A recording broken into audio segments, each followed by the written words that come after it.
Absolutely now. You just need to look at the ER.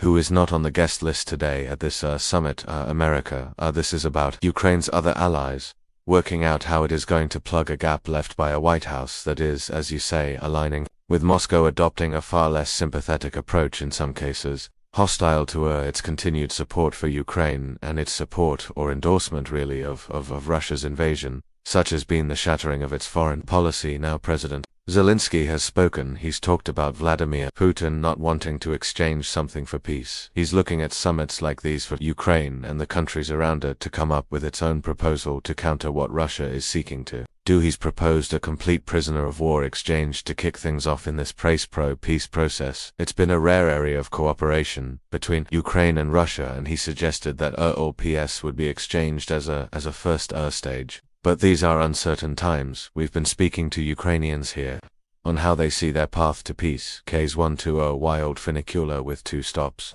It is the simplest of routes. What's more complicated is where Ukraine is going in this war, seemingly abandoned by its biggest ally America. Donald Trump turned us support on its head by apparently siding with Russia. Some people, they listen to Russia position, but many people understand, as I have many friends from Europe, that support Ukrainians as Washington decides whether to keep helping this country. There are internal divisions over how men are called up to fight.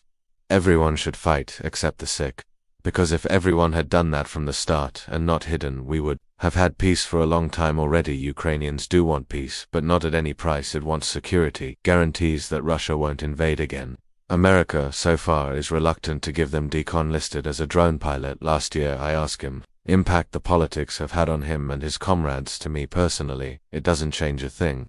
I am still willing to defend my home. I know that if the United States will pull out all of the aid that they give to us is going to be just more deadly. Major cities like Kyiv have kept functioning under the weight of Moscow's invasion here. A rail worker was killed after a Russian drone hit. There are blast sites like this every day across Ukraine. Russia launches drones frequently and they are designed to pressure the population.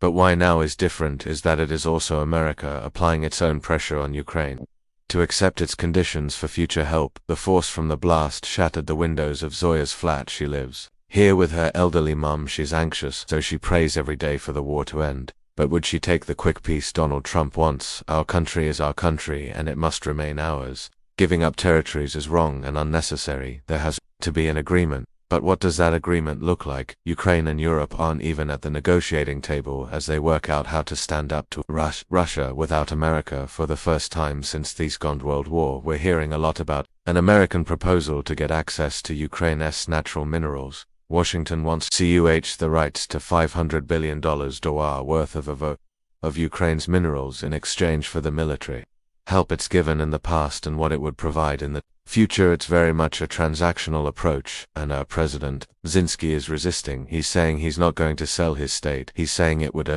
lay his country with a debt that would be paid off for generations. And so that is why I think we're seeing an increasingly hostile tone from the White House aimed at Ukraine's leader. But the impression you get here is that he would not sign something, a ceasefire agreement or a contract like this, if he felt it didn't represent the best interests of his country. And if he does turn that down and America turns its attentions elsewhere or aligns with Moscow further, and Europe isn't able to step up, then the consequences for the future of this country, the surrounding region, could be far-reaching. And that is why we are seeing world leaders here today to try and in some way answer that question. But at the moment there is still the agreement that our Europe needs America to be a military safety net. The UK and France are meeting Donald Trump this week to try and bridge a widening gap, but at the moment there are a lot of scratching heads.